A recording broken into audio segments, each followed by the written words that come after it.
Good evening, everyone, and thank you for coming here this evening. I will just run you through the format of the evening. Mr. Robinson will be doing a speech for the first 40 minutes, and then it'll be followed by a Q&A session. So please do get involved and sort of ask questions. Without further ado, Mr. Tommy Robinson.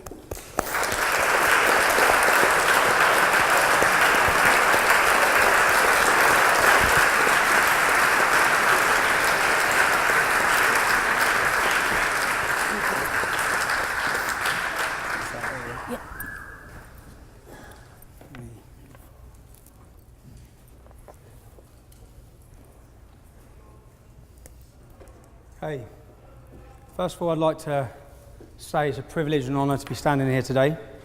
This is a long way from the streets of Luton town to now be at the Oxford Union. I think it's a good day for freedom of speech. You've all heard, I was getting called a little fascist as I was walking in here. There's protests outside from Unite Against Fascism the definition of fascism is trying to stop people have a difference in opinion of you, which is what I have. So I think they're showing themselves up as fascists. I'd like to thank, I know there's probably been a backlash against the union for inviting me here today. It's been a good day for freedom of speech, but also a bad day. I had a speech prepared that I was going to come here and talk about, everything I had prepared to say.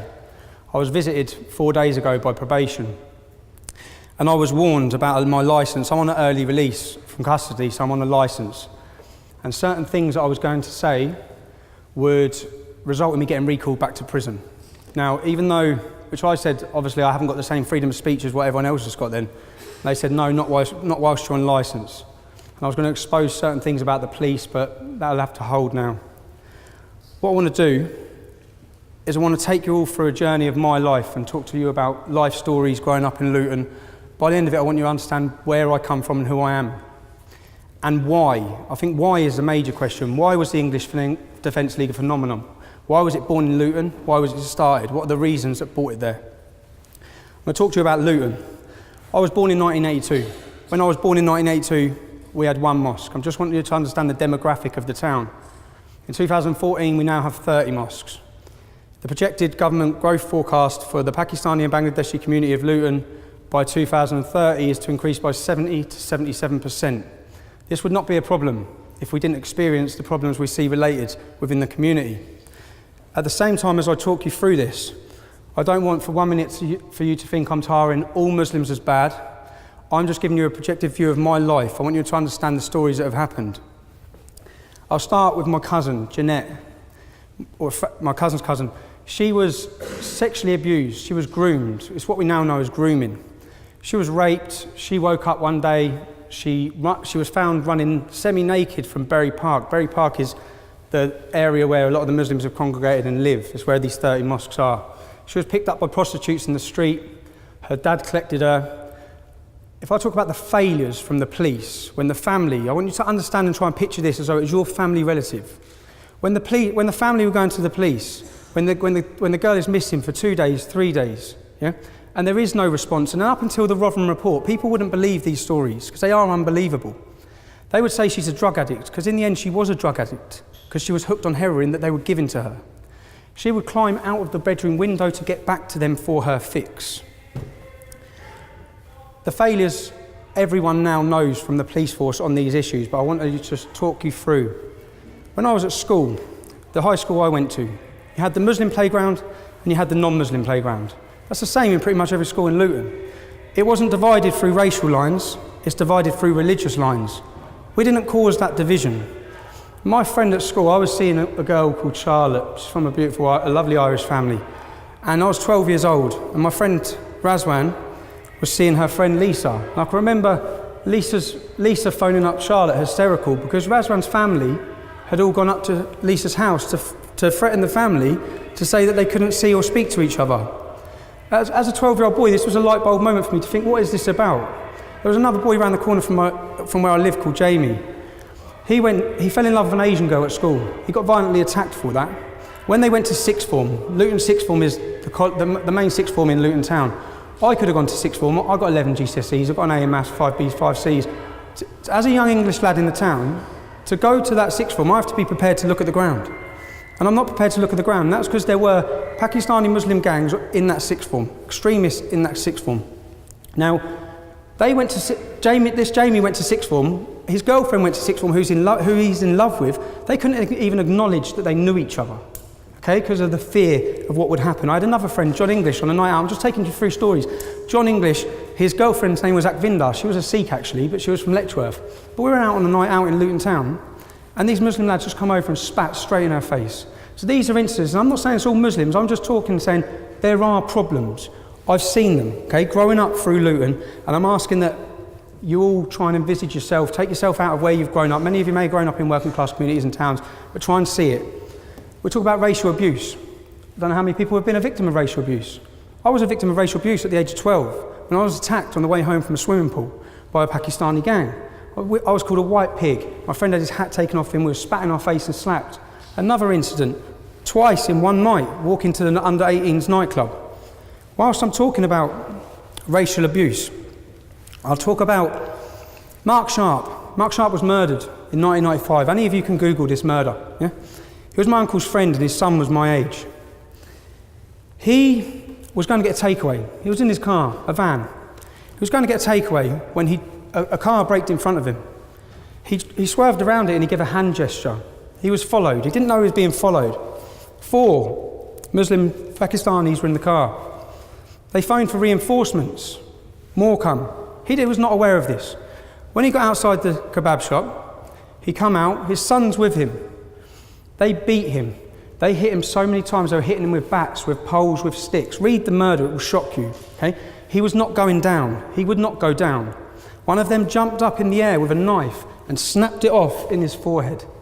He survived for 3 days, and then he died. Many of his friends, and what I'm trying to envisage and ask you is that you just take yourself, think of this is someone you know in your family, this has happened to. The judge in court said, you can take, if you wish to a verdict of manslaughter, you can take into account the fact that he aggravated them enough to make a young Asian male act in this way. They got 4 years in prison for that, if you want to talk about justice. That's not justice. They were out within 2 years in the town of Luton Town. Most of the people in Newmarket and his friends left Luton after that incident. I could stand here all day and talk about other incidents that have gone on. I'm going to show you a video now. I'll ask you to watch. A series of attacks on the homes of elderly people in Luton are racially motivated. The victims fear the aim is to force them to stand up and move out. This is the latest attack, a beer keg thrown through the window of a 74-year-old great-grandmother in the middle of the night. It's the 3rd time it's happened. The last was on Christmas Eve. You can imagine Christmas Eve and somebody flinging a brick through your window, how it felt. When everything's supposed to be jolly and happy, you feel down, innit? And they are flinging brick through my window and run. They are cowards. In the next street, another couple who've been targeted repeatedly. At night time, I personally can't sleep. And you don't know what next they will do. You wonder sometimes if they're going to put petrol or boom or something through the letterbox. And around the corner, this house. It looks unlived in. In fact, it's been home to one couple for 60 years. Now so terrorised, they won't take down the boards. Because it always happened between about 1 and 4 o'clock in the morning. And you were really worried, sick, wondering what was going to happen next. Because they weren't just little bits of stones of things. These were real house bricks and lumps of concrete that they'd thrown through the window. Meanwhile, families are doing what they can to protect themselves. I am one of the old type, determined black woman. I am not going nowhere. If they don't like me here, they can go. I'm quite happy where I am. Scared, but most of all angry, they're not moving. Now, again, maybe take it to the community you live in. You know these people, because I know the Palmers and I know the Howards, yeah? You can imagine eruptions these sort of incidents cause in your community. There was actually 30 people's houses that were attacked at these times. There was 88 attacks before the police acted. The way we see, what we're seeing in the Rotherham report is it shows the police inability, conspiracy with the police and different organisations, social services, where they downplayed it and suppressed it because they didn't want to be deemed as racist, yeah? So crimes went up, they facilitated the rape of a generation of kids for 20 years due to not wanting to be called racist. Similar things, when the police haven't acted, they haven't acted in towns and cities and communities like Luton for incidences like this. That's what, again, what I want you to understand is, I know those families. I remember these times when these things were happening. And if you watch the actual video, the Howards, it was Muslims that offered them support. It was Muslims that offered them help. I'm not painting a picture. All Muslims want them to move out of that community. I'm just want you to understand there are problems in these communities. There's problems that need addressing, they need talking about, okay? Now, I want you to ask yourselves as well, do you think it's got better or worse? That was years ago. Seriously, do you think it's got better or worse? It hasn't got better, okay? I'm now going to show you a video from 6 months ago. Yeah, just talk me through. Tell me the story. Okay, well, about 5 years ago, I got rid of my car, and I became more prominent in the streets of Luton, and I started noticing people get out of things as they would pass me, or people were spitting very close to me in the streets. And after about a few months, I realised actually they're spitting at me, and I faced quite a lot of anger. I faced quite a lot of just aggression from various younger Muslims in the community, simply because I was a Jew, or rather a conspicuous Jew in the college.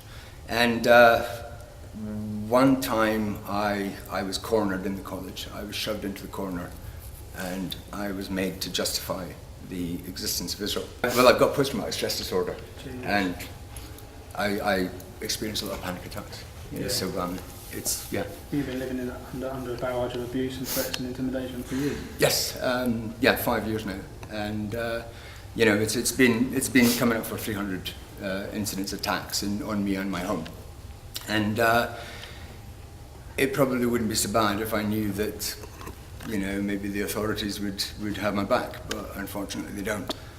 I do think every morning, you know, I'm still here, and I go to bed at night. I live today, you know. I've seen the image of your property. It's like Fort Knox now, yeah? Yeah, I mean, my friends that, I had to stop my friends coming to the house because I couldn't guarantee their safety. So I never have friends at the house. I always meet my friends outside. I can't have family to live with me because it's too dangerous. I live in... See, this is 2014 in the Borough of London. 2014, do you know what it's like to see a grown man brought to tears? Do you know how many families I meet that are brought to tears in Luton and towns like that? The reason why I'm showing you these videos, I want you to understand this is real life. This is not made up. When we're talking about issues and the reason why we're passionate about these issues, we're not making it up. And at the same time, he's the first to say the vast majority of Muslims are not involved in this in any way. But there is a problem.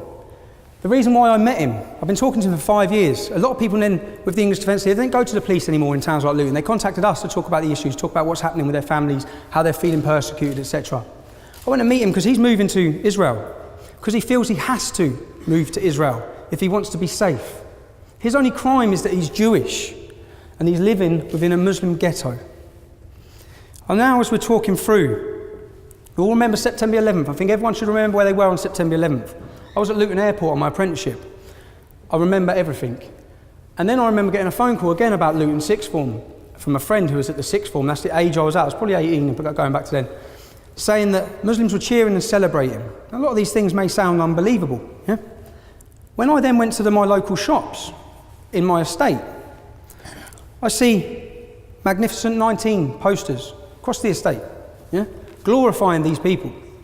On the first anniversary we saw in my hometown of Luton, imagine this is your town where you live. You've got posters glorifying terrorism. You've got billboards. As you walk up your street, the billboards are now painted over. Anything showing a woman's flesh is covered up. This is all to fit in with Sharia. And it's from certain sections, a minority, but a dangerous minority within the town. I want to take you through and I want you to try and understand, as me growing up, the changes I'm seeing, they're not for the good, okay? They're not for freedom. So this will just show some posters. That's the covering up and billboards. The Magnificent 19 posters on a phone box. At this same time, at Icknield High School, many of you may remember the girl who ordering the full base valve in the cab to school. Sherry Blair represented her. Yeah? When she left there, when she got kicked out of that school for doing that, she went to the school I used to go to, Putridge. But her brother was part of Al-Mujahideen, an extremist organisation. They used to protest outside the school all the time, this Icknield High School. They then had, at the same time, every year, they're outside the school handing out leaflets saying Christmas is a sin. Children are just trying to go to school, trying to paint a picture that things are going on across the town at this time. Now, what I'll show you now, this is a newspaper article. If you want to take one of them and pass them around, people can read them themselves. This, I feel, is very important. I think it's very important to show you where we were at in a town. This newspaper article is from September 2004. You're going back 10 years, okay? I was 21 years old. Anti-terror rally. I organised this rally when I was 21 years old. I made these leaflets, okay? This will show you that the English Defence League may have been born in 2009. There's a reason. There's a history behind it. When the Beslan massacre, remember the Beslan massacre?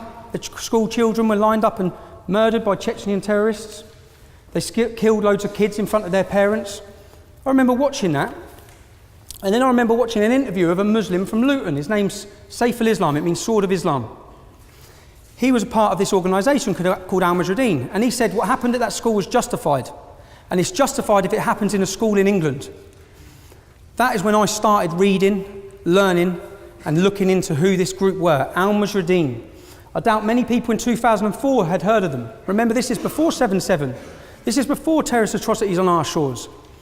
I found that Omar Bakri and Abu Hamza, we all know who they are now. They were based in my town, in Luton. They were based there. Their head office was on Biscuit Road. I started looking, researching. What I found terrified me. And once my eyes were open, I couldn't close them to this issue. I made these leaflets. In these leaflets, it's clear. Leaflets circulating in Luton before the demonstration, which started at 1 p.m, described it as a peaceful protest to stop terrorist recruiting in the town. Headlined Luton Taliban, no thanks. It said Luton residents demand the police and council act now. Close down Al-Mujahideen's head office in Biscuit Road. Stop Islamic extremists recruiting in the town centre on Saturdays. Clamp down on racist attacks on white and black lads by Muslim gangs. The leaflet claimed Islamic extremism is running out of control in Luton. Muslim fanatics celebrated September 11th outside the Galaxy Centre. Al-Mujahideen supporters of global terrorism are based on Biscuit Road. Luton's Muslims are attending Afghan terror training camps. Magnificent 19 posters glorifying suicide murderers. Churches are being firebombed. Beatings and stabbings of young whites are going on all the time. The demo literature also claimed that members of a Muslim gang, the Gambinos, are more interested in making money from drug pushing and pimping, but they are becoming increasingly close to religious extremists.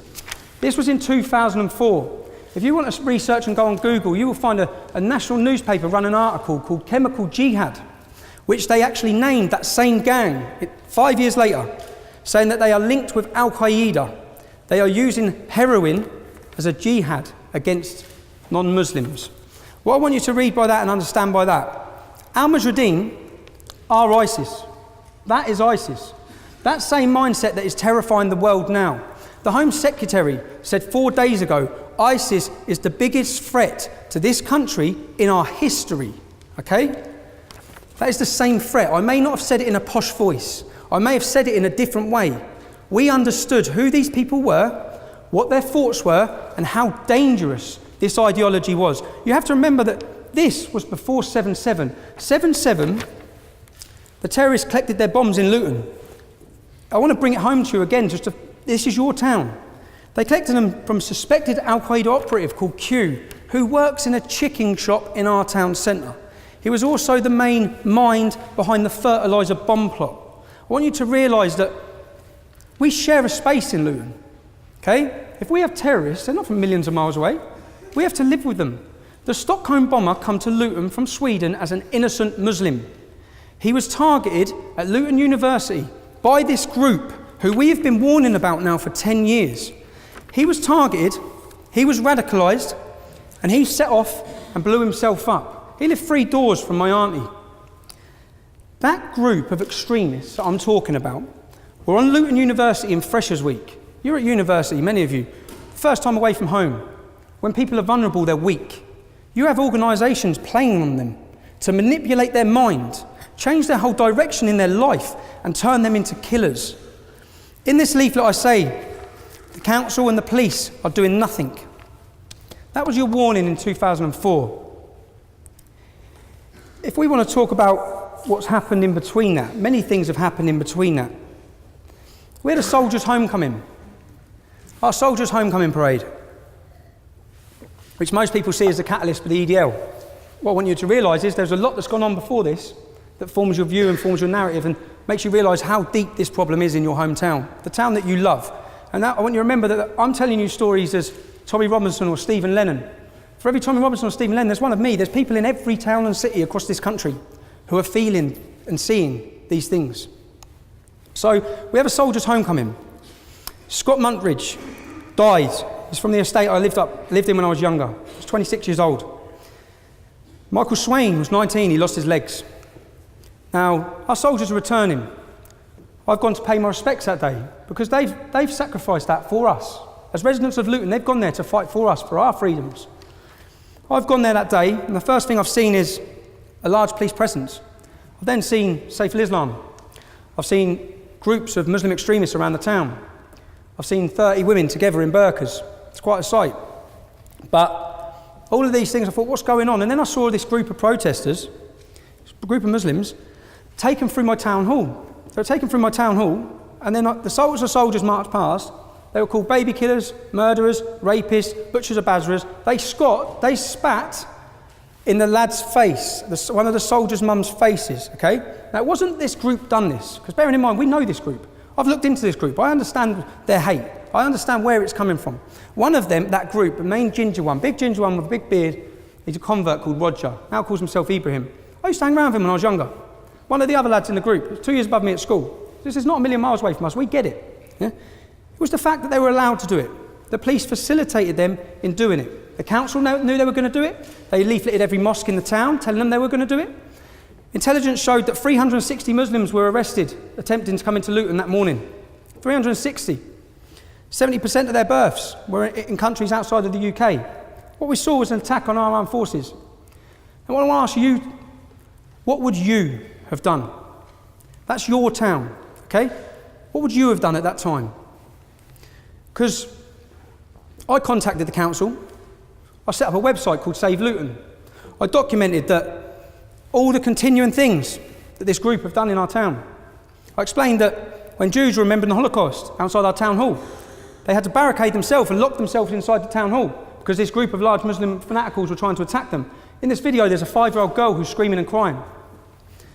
They attack the multi-faith march every year. Now, in Luton and estate and towns like Luton, when 2 kids continually cause a disturbance or a nuisance, you get an ASBO. Yeah? You ASBO them from hanging around together, and you ASBO them from an area of the shops. Okay? What we did is we set up a petition asking for this group to be ASBO'd. Quite reasonable. That's what you should do. Well, that's what we did. 5 years later, you now see they're talking about ASBOing terrorists. Exactly what we were asking them to do before any protests, before we took to any streets. Now, we know the police suppress what's going on in the town. We know the Labour councillors, you've seen it with Rotherham, are hiding the facts. We know what's happening in our own town. As I've said, we've foreseen ISIS. We've foreseen all these issues that are going on because we're living it. We're living amongst it, we're breathing it, it's where we live. And we decided then, every community in Luton is allowed to celebrate their identity and their culture. We have St Lucian Day. When it's Paddy's Day, my mum was a Paddy, but when it's Paddy's Day, they have a 3-day festival. We have, when it's Eid, if you want to see any Muslims, come to Luton for Eid, because you will have fairgrounds, you will have the biggest celebrations, everything. St George's Day, our day, okay?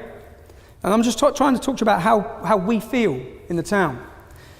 So it comes to St George's Day, Icknield School, the same school that the girl tried to wear the niqab to, sends a letter out to all the parents. If anyone brings in the emblem of St George on St George's Day, you will be suspended and sent home. The same school, when Pakistan won the cricket, encouraged everyone to celebrate with Pakistani flags. The message this sends to our kids is they should be ashamed of being English. They should be ashamed of their identity and who they are. Now, this happened 3 weeks after, and then the headline in our newspaper, St George's Day parade banned. We were supposed to have a parade for the first year, banned. It was at that point that we said, which again, I'll ask you, what would you have done? Okay? What would you have done? Every time your town's name is dragged through the media and the press, it's linked to fanatical jihad terrorism all the time. This is our town. It's where we love. We want to feel safe. This group, when you read what they stand for the destruction of this. They stand for the destruction of my family, your family, all of our families now dedicated every day. And I'll try and change it for you to people to understand. 75% of Luton is non-Muslim, okay? Let's reverse the roles. Let's make 75% of the town Muslim, 25% of the town white. And in this complete white non-Muslim community, you have got hundreds of the world's most feared Nazis. And they have got pace tables set up. And they are promoting hatred against everyone that is not white, okay? Do you think that they are a small group that's going to be ignored? Because that's all we hear. No one listens to this group. Ignore them, ignore them. In fact, 60% of the people in terrorism are ex-members of Al-Mujahideen. People do not ignore them. They are dangerous. Now, sooner or later, you would see the hate coming out of that little area and coming into your community. You'd witness it. That's what we're witnessed. We have witnessed it. We see the hate. So all this time, I set up an organisation called the United People of Luton. Now, when I'd done this, I named the gangs. I named the heroin. I named their shops. Now, I was 21 years old. Some people would say quite naive. I was a 21-year-old lad with an attitude about what I saw, and I didn't want to back down to it. I don't know how many of you have been laying in bed at 3 o'clock in the morning and heard the sound of smashing glass. It's not nice when bricks come through your window. In response to that, I was a target of all the major Pakistani Muslim gangs in my town. I was living at my mother's house, okay? So when this happens, Soldiers' Homecoming, many of you ask why, or people try and belittle me for using a different name, covering my face. I know what's coming. I know what's coming for standing up against these radicals. It's not the radicals that were targeting me, it's the Pakistani street gangs that were targeting me. If you read the 2009 newspaper, you'll realise why. Because the trade between the street gangs and the fanaticals, and the terrorists and the extremists, is combined, the sale of heroin. Now, we set up a group called UPL.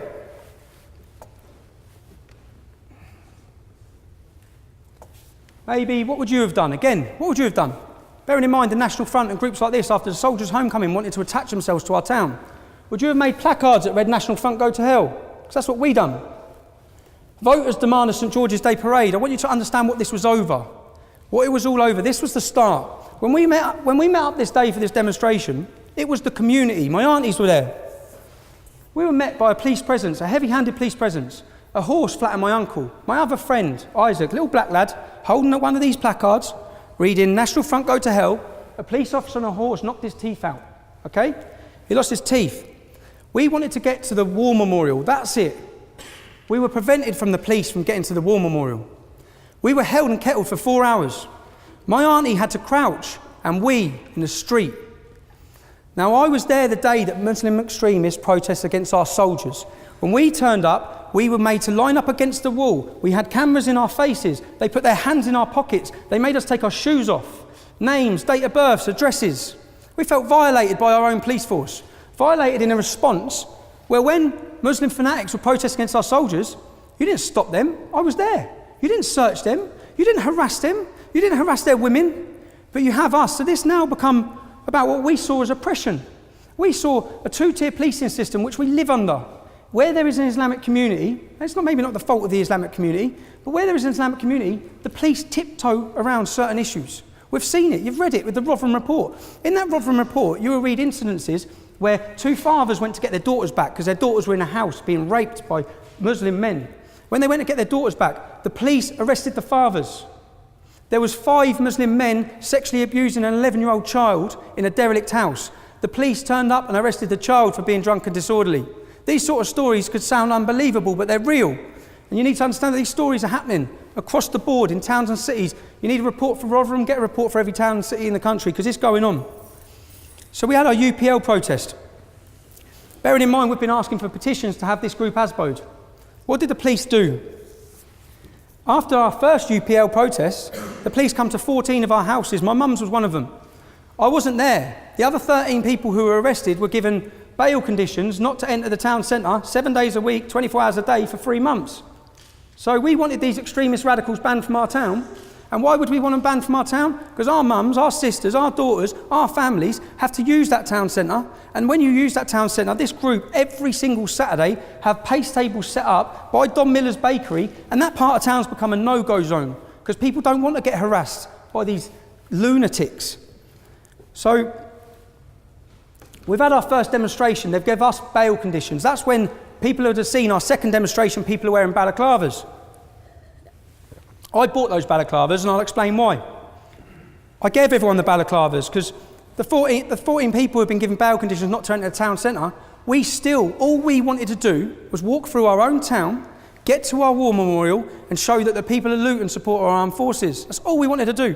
If the police would not have prevented us on the first demonstration, we wouldn't have had the second one, it wouldn't have progressed, and you wouldn't have seen the English Defence League. That's the reality of it. But the reality is, something like the English Defence League was always going to happen. Because there's these feelings, it's been suppressed, these things, this anger.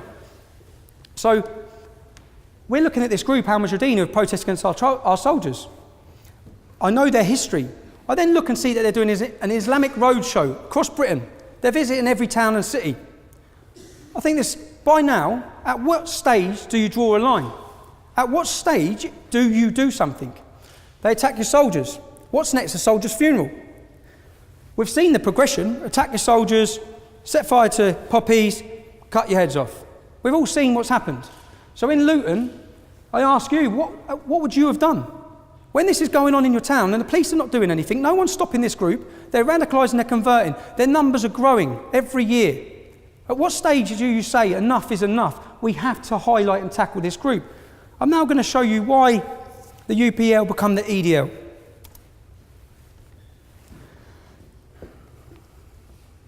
A young man here who wants to become a Muslim. He's only 11 years old. What's your name, man? Sean. So Sean.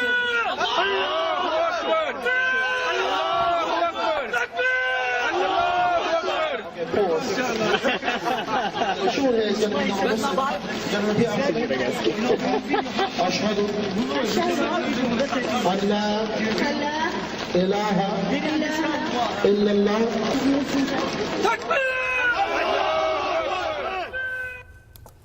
Many of the people in that video are now fighting for ISIS abroad. What they're doing there is they're outside Birmingham Bullring shopping centre. They're stopping an 11-year-old boy who's without his parents under a banner that says Jesus was a Muslim, and they've converted him, as you've all seen. Is there anyone in this room that thinks that's acceptable? That is not acceptable. Could you imagine the reverse if hundreds of radical Christians converted an 11-year-old Muslim child walking through the city centre without his parents? There would be uproar. So I watched this group do this, and I waited. And I thought, let's see what politicians, police, someone's got to do something. Nothing happened.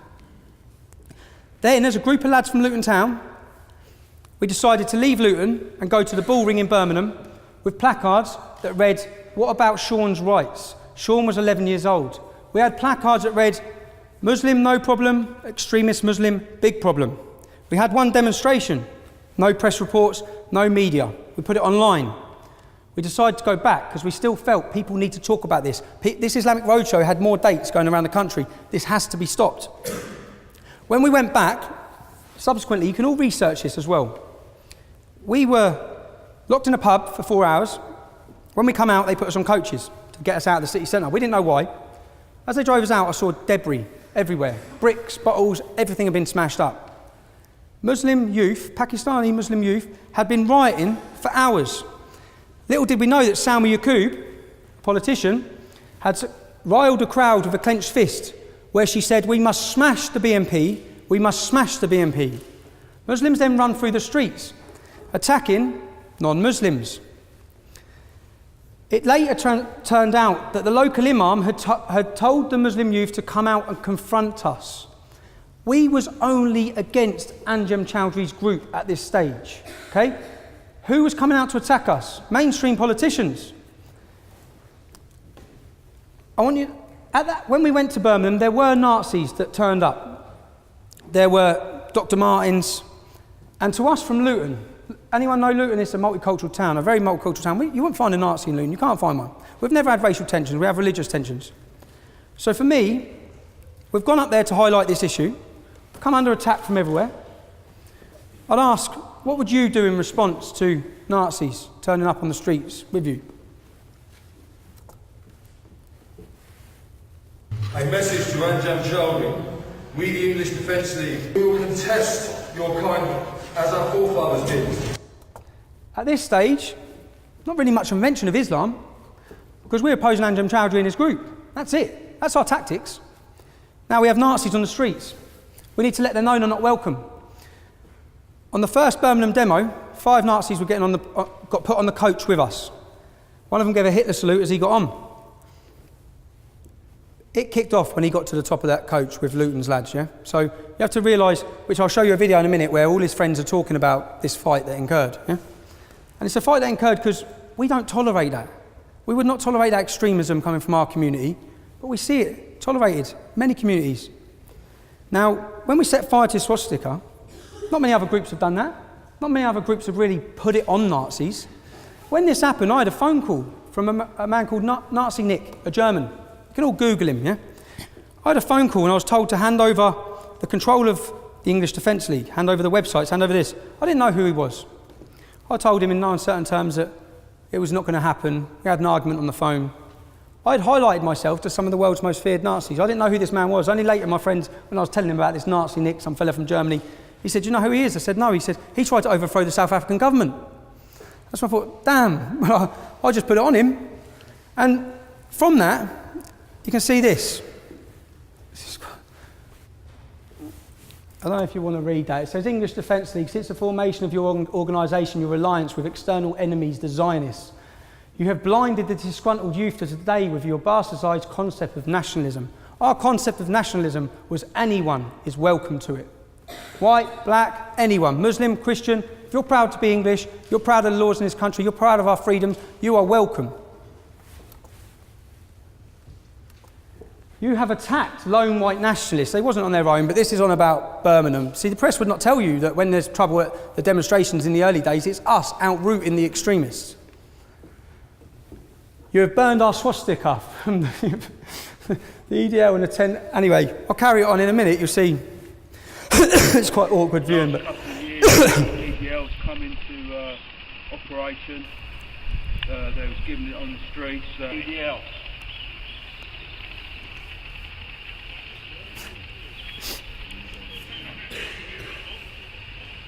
That's what we fucking think of them. They're fucking shit. They're fucking scum. That's what we think of the EDL. So, could you imagine? As I walked in this building, all I've been called is a Nazi. Okay? We've softened what Nazi means. We've softened what a fascist means. We've started calling anybody who was critical of Islam in any way, gets called a Nazi or a racist or a fascist. It is so frustrating. I'm lucky I'm from Luton town because everyone in my town knows me prior to the English Defence League. They know there's not a racist bone in my body or an extremist bone in my body. We are witnessing. I'll ask you, I'm witnessing my town. It's from a young lad, from a young age. I'm witnessing changes. I'm witnessing things I don't like to see.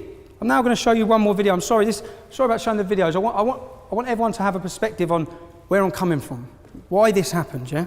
Why it spread the way it did, why it was a phenomenon, which it was. It spread across Europe. People were too scared to talk about this issue, okay? There's not much that's good that's come from this for my family or for myself, but this had to happen. Certain things had to be said. I'll show you this video now. This is a 4-minute video. It's quite shocking, the viewing though. Streets close to East London Mosque, the police closed in. But it was a scuffle with 2 men that brought things to a head. One in a blue shirt, the other in a red jacket, told them they weren't wanted in the area. As a police officer filmed proceedings, Kevin Carroll claimed he was punched and then he appeared to retaliate. Tommy Robinson looked on from the sidelines. Tommy Robinson bottled it. But I'd ask you to view that yourselves. Go on YouTube, put in Tommy Robinson charity walk. What that just showed you is nothing like what happened. And Channel 4 News had the full footage of that incident.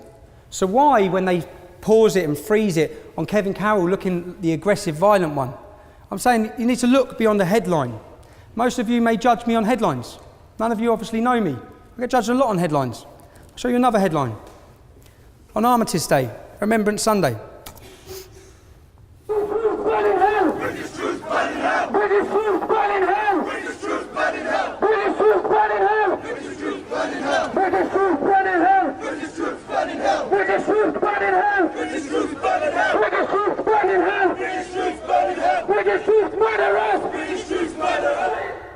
Clearly they were not searched before that demonstration in the same way that we are. Clearly, because they had canisters of lighter fluid. Some of the country's most radical Islamist terrorists, sympathisers and supporters, on Armistice Day, round the corner from a remembrance service, doing this. Okay? I was there that day, and I went up to a police officer and said, how is this being allowed? You should have seen the public's face and reaction to what's going on there. British soldiers burn in hell, British soldiers burn in hell. The BBC, you want to talk about propaganda?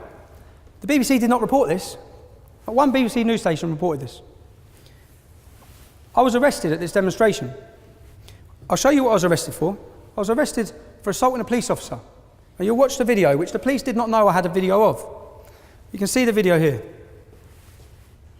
Substantial police presence was needed at a protest in Kensington.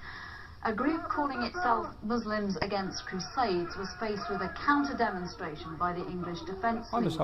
A police officer needed hospital treatment for a head injury, though it wasn't serious. The police later gave the Muslim protesters an escort through a local tube station. A black flag that I grabbed, we all now know to be symbolic of ISIS. At that time, it's the black flag of jihad. It's what these radicals, if you see anyone get their head cut off, it's behind that black flag.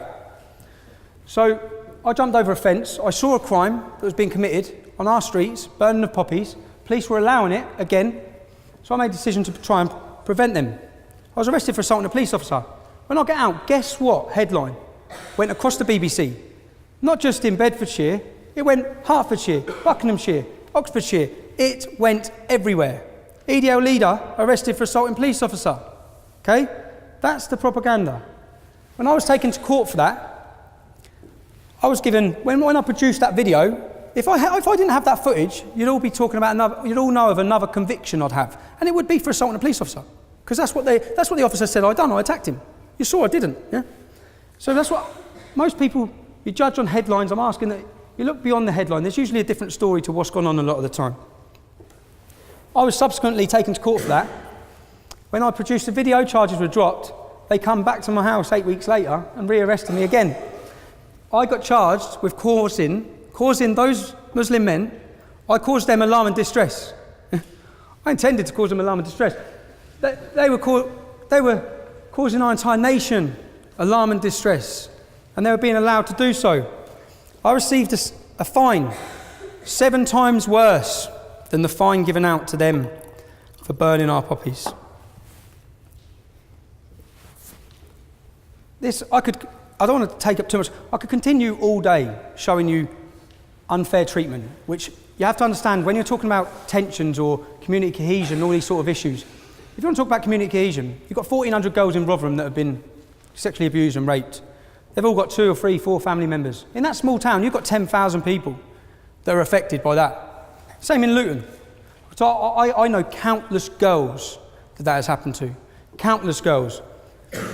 And the 2-tier policing system, for example, when they take me to court for those sort of things, and all the people who are following me or sympathetic to what I'm saying, when they're watching all these things play out, when there is such a blatant 2-tier system, let me show you this video. Try not to cheer anyone, yeah? What have I got to talk to you about?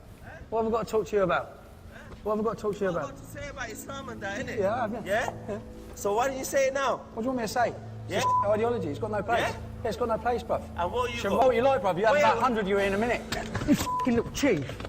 You fucking chief. Prick. You see? That is Islam. I don't know why I called him a chief, but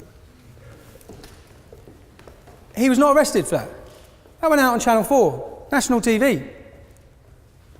You tell me why he wasn't arrested. I'd have been arrested. We all know I'd have been arrested. I'll get arrested if I drop a bit of litter as we walk out that door. He was not arrested for attacking me. I could tell you countless other times like this. My cousin, they followed to my family's home. I got a phone call saying that all of this group I'm outside my family's home. I've rushed up to the home. I've jumped out of my car. Police have turned up. I was arrested. My uncle was arrested. My cousin was arrested. 20 Muslims outside our house. Yeah? After 36 hours, because they got an extension, when I got to interview, what did you find? Because I thought they're all going to have weapons in their cars. So what did you find? I could tell straight away by the police officer's face. They didn't even search him. They didn't even search him. So there is a two-tier system. Many of you may not believe, I could show you countless different things. I'm going to show you now that video first, which I thought I was on. It's a 4-minute video. This is a young girl. Many of you may know Stacey Dooley, pretty ginger girl. She has her own programme. She's from Luton Town. I grew up with Stacey. So when Stacey come back, she's obviously come back to experience what's gone on. She left Luton 8-9 years ago. She's done quite well for herself. I'm Stacey Dooley, and this is Luton, where I was born. I went to school here. I even worked at the airport, and then I moved away. But now I'm coming home to find out if it's true that Muslim extremists are taking over my town. It didn't take long to witness firsthand the extremism I've been hearing about.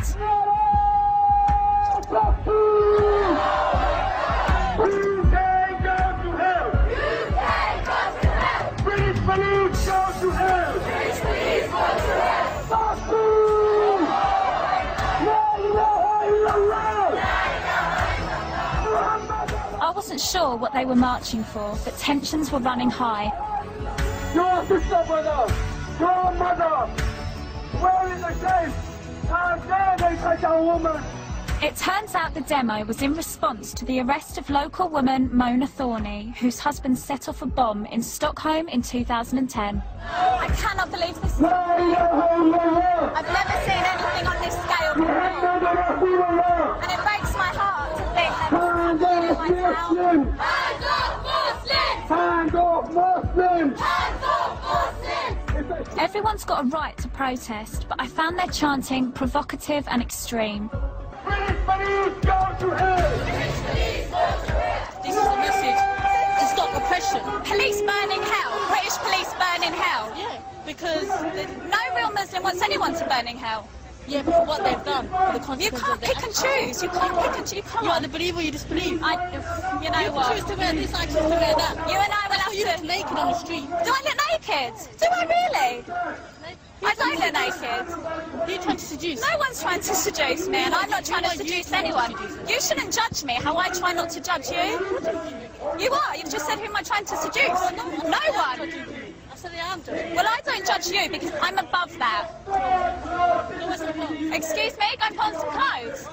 How you choose to live, how you choose to dress like that, I choose to dress like this. You don't start. It's okay.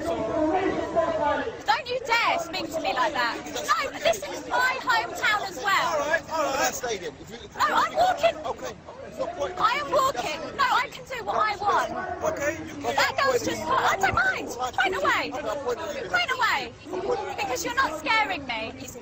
I try my hardest to sympathise with people who are maybe different to me. And it's a tiny minority that play up. Who are you trying to seduce? Go and put some clothes on. You look naked.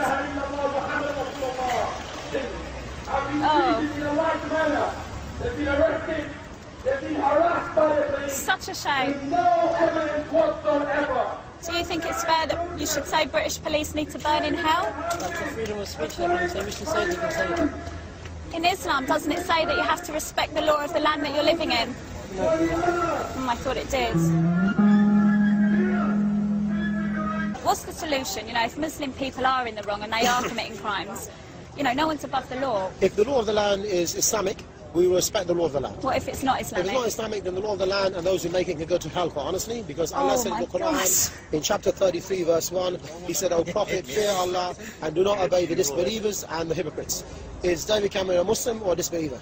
Guys, I can't speak on Cameron, so you can't obey him. So he can go to hell, as well as all of the other leaders. Do you think I should go to hell because I'm a non-Muslim? You're on your way to the hellfire because you're a non-Muslim. All non-Muslims are destined for the hellfire. Do you really believe that? Yes, and you will be fueled for the hellfire as well. But the fact is that you have an opportunity to change. That hurts me to think that you think that of me because you don't really know me and you think I'm destined to hell because I'm non-Muslim. You said you're not a Muslim, so that's enough for me to know that you're not Muslim. So if you're not Muslim, you're destined for the hellfire, unless you change. I find it sad that anyone would preach such a damning message. To sum up in words, even to tell you how I'm feeling right now, I feel completely gutted that this is happening. Gutted so much that she's brought to tears again. I'm not trying to portray all the Muslims in Luton are like this. I'm trying to show you there's a problem, okay? There's a problem where we live. She says this is my town as well. It is her town, okay? We should not be seeing that. How much of that should we tolerate? When people come out and protest against that, far right, racist, thugs. There's an issue.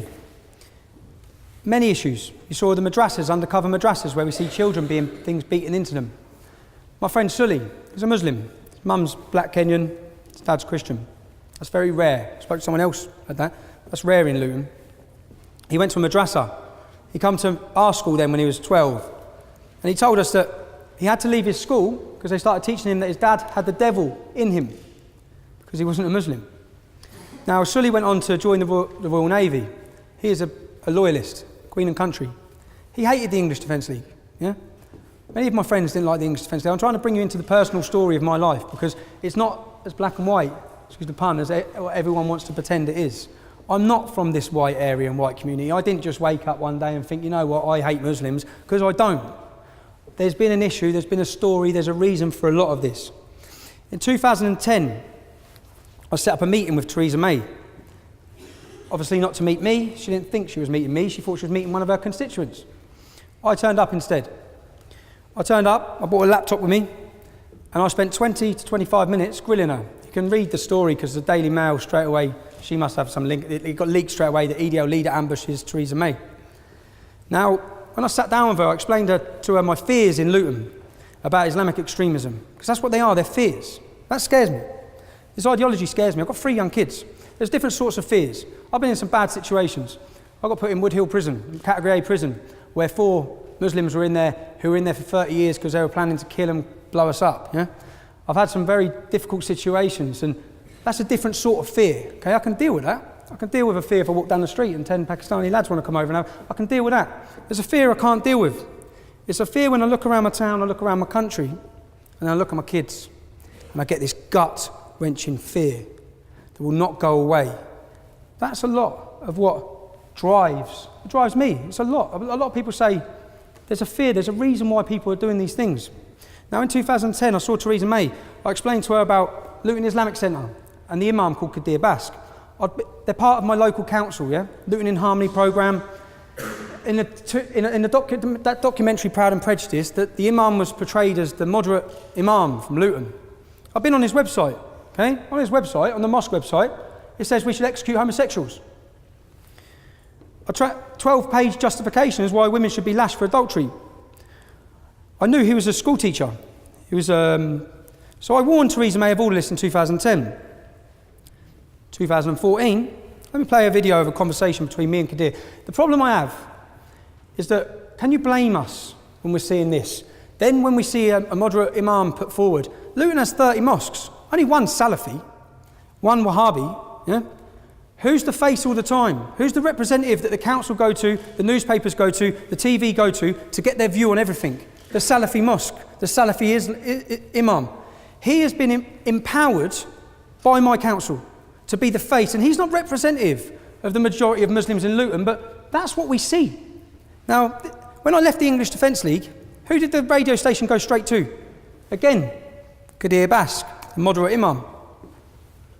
As I was talking about Tommy Robinson, asking your questions about him, he came knocking on our door, and now he's sitting here in the studio with us. He's joined in the studio now by Kadir Batch from the Luton Islamic Centre, who we had as an arranged guest on this subject as well. So we've ended up having a bit of a Barney about all of this. And just before the news, Kadir, you said that in an ideal society there would be punishments for example, homosexuals. And Tommy Robinson had put the point to you that this is why he was concerned by your ideology, which is why he was anti-Islamic and anti-Islamization, and put Luton Islamic Centre in that camp. Do you understand why Tommy Robinson might be concerned by Islamic ideology when, even though you say we don't want it in Britain, you do use phrases like in an ideal society and then come up with a statement like that? Yeah, that's fair enough. He has every right to disagree and to criticise it. Because look, you know, you can look at how the Sharia is established in Saudi Arabia, for example.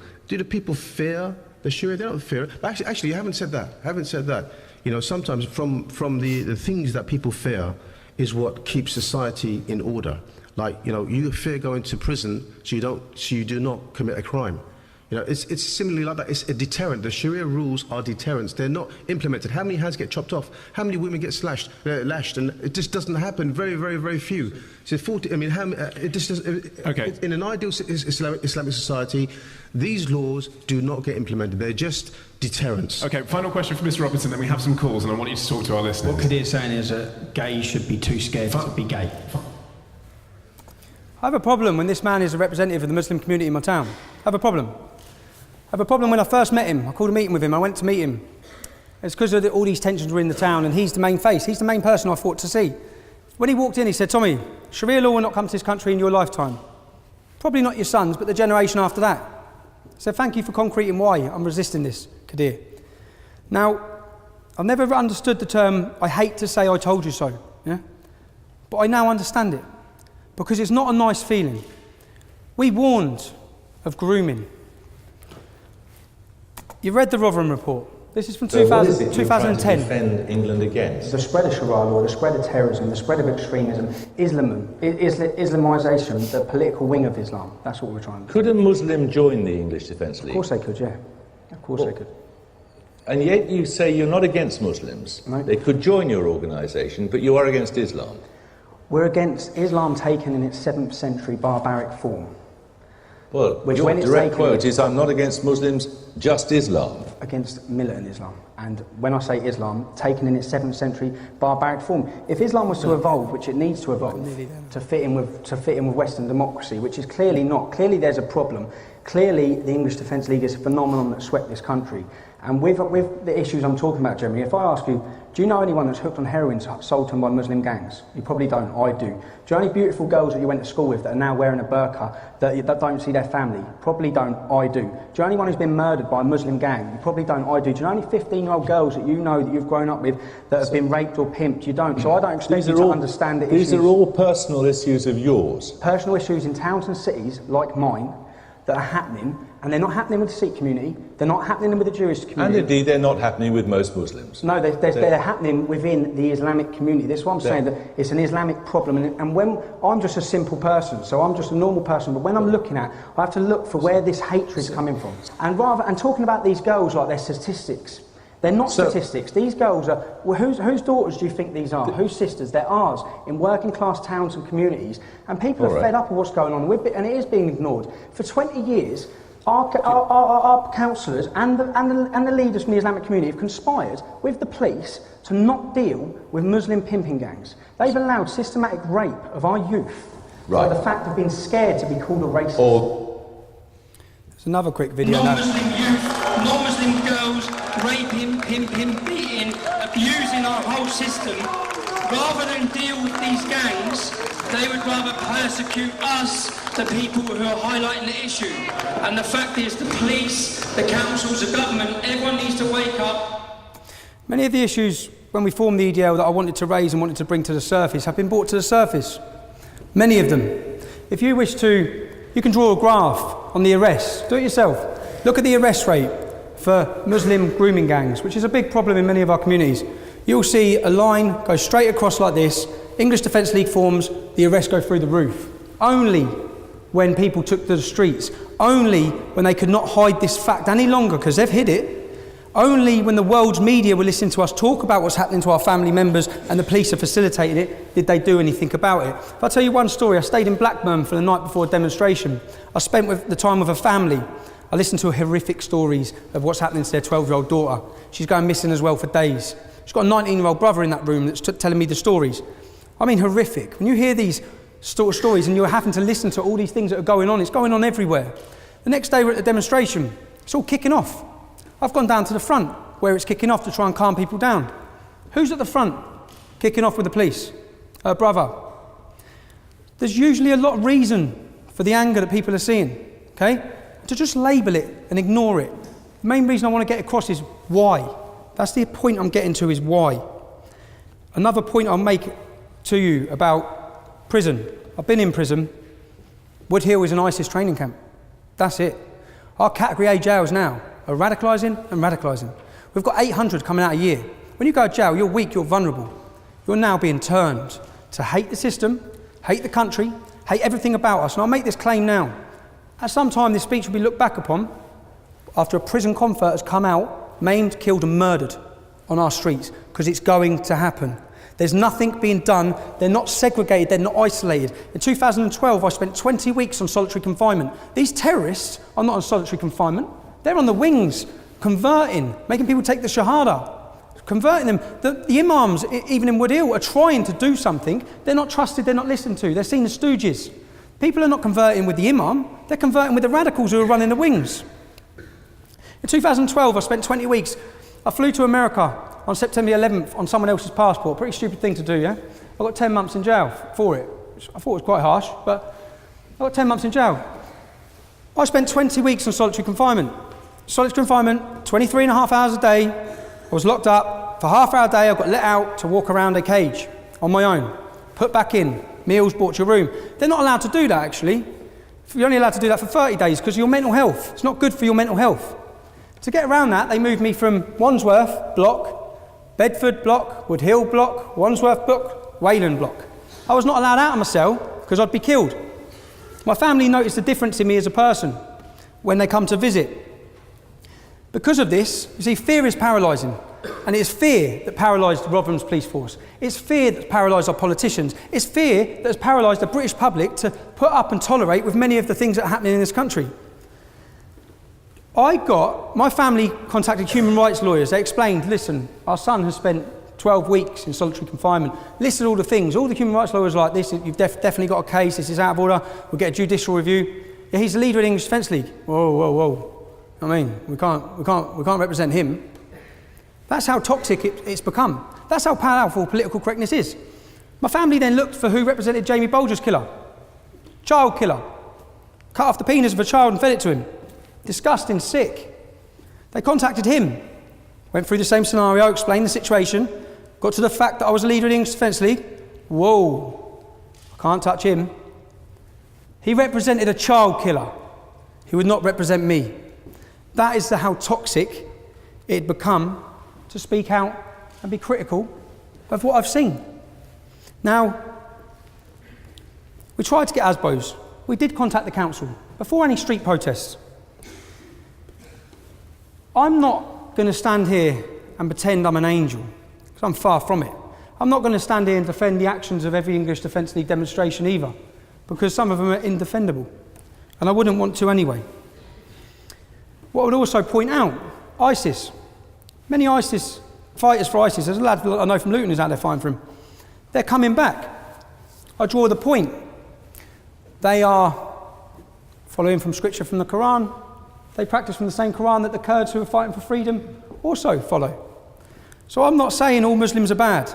I'm saying what I've tried to do today and what I'm trying to paint a picture of is why. I want you to understand why.